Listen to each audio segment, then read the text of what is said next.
Bonjour à tous, aujourd'hui nous allons parler du boxeur fictif le plus populaire au monde, Rocky Balboa, ou pour les intimes, l'étalon italien. Bien que le personnage de Rocky soit fictif et entièrement créé par Sylvester Stallone, qui refusera au passage fermement de vendre son scénario sans avoir la garantie de l'interpréter à l'écran, le personnage s'inspire tout de même de Chuck Wepner, un boxeur inconnu auprès du grand public qui réussit l'exploit en 1975 de tenir 15 rounds face à Mohamed Ali. Malgré la défaite, Chuck Wepner avait inscrit son nom dans l'histoire de la boxe pour sa performance et son acharnement. Sylvester Stallone a suivi le match en direct à la télévision et s'est empressé dans les jours qui ont suivi le combat de contacter le boxeur pour échanger avec lui dans l'idée de créer un scénario. Rocky venait de naître.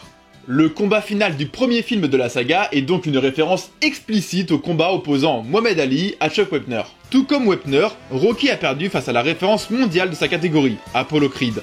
Mais il a gagné bien plus que cela, il a démontré qu'il était là.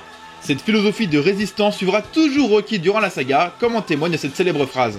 But it ain't about how hard you hit, it's about how hard you can get hit and keep moving forward, how much you can take and keep moving forward. That's how winning is done. Au passage, Chuck Wepner a eu le droit à son propre biopic sorti en 2016, Outsider.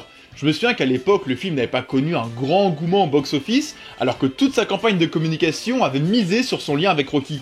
Le film Rocky met en scène l'ascension fulgurante d'un boxeur inconnu qui a réussi grâce à son courage, mais grâce surtout à sa force de travail. C'est exactement le genre d'histoire qui représente parfaitement la notion d'American Dream aux États-Unis. Et d'ailleurs, c'est assez intéressant de se rendre compte que l'ascension de Rocky correspond exactement à l'ascension de Stallone. Au moment d'écrire le scénario, il a été obligé de vendre son chien pour 40 $ pour s'acheter de la nourriture. Stallone a même raconté plus tard avoir mis toute sa rage de son début de carrière raté en tant qu'acteur dans le personnage de Rocky, ce qui lui donne son côté revanchard et mort de faim, sans mauvais jeu de mots. Dès que le scénario a été acheté et le projet financé, Stallone s'est empressé de racheter son chien à son nouveau propriétaire, et pour la petite anecdote, c'est le chien que nous pouvons voir dans les films Rocky. Parlons maintenant de Rocky IV et de son lien très étroit avec la guerre froide, recontextualisant un peu la sortie du film en salle. Le film est sorti en 1985, soit la même année que la prise de pouvoir de Gorbatchev en URSS. Rappelons brièvement que Gorbatchev est en quelque sorte en rupture par rapport à ses prédécesseurs, dans le sens où il cherche à apaiser les tensions entre l'URSS et les États-Unis.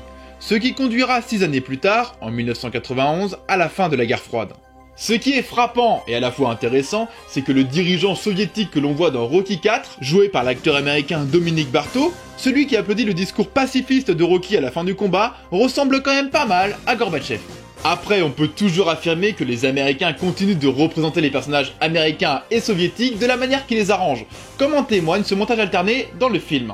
Rocky s'entraîne dans la nature, il porte ses proches, il court dans la neige, en d'autres termes, ses activités sont organiques, ce qui définit l'Américain comme un homme. Tandis que le soviétique s'entraîne en salle, porte des poids, effectue des mouvements répétitifs et court sur un tapis de course. En d'autres termes, ses activités sont mécaniques, ce qui définit le soviétique comme une machine. Terminons ce troisième secret avec cette jolie phrase de Rocky. There were two guys killing each other, but I guess that's better than 20 million.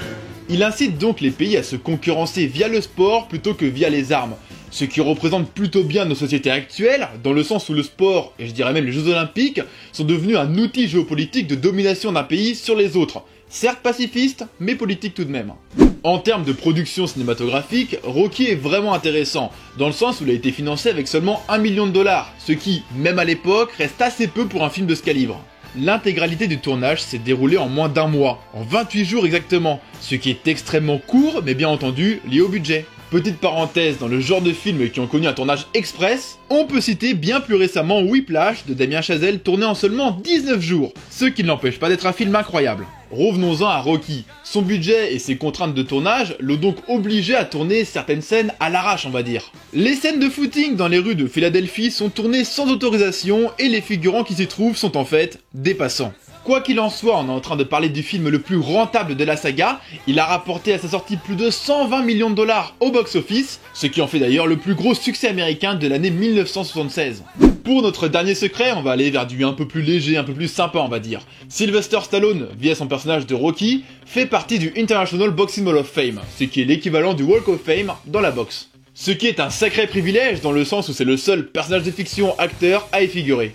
Ensuite, si l'un d'entre vous a prévu de faire un petit séjour à Philadelphie, vous pouvez faire un détour vers le musée d'art de Philadelphie. Vous savez, le lieu où Rocky monte ses fameux escaliers en courant. Il se trouve qu'en hommage au film, une statue de Rocky a été érigée à proximité des marches. On peut également ajouter que les escaliers ont par la suite été baptisés les escaliers de Rocky.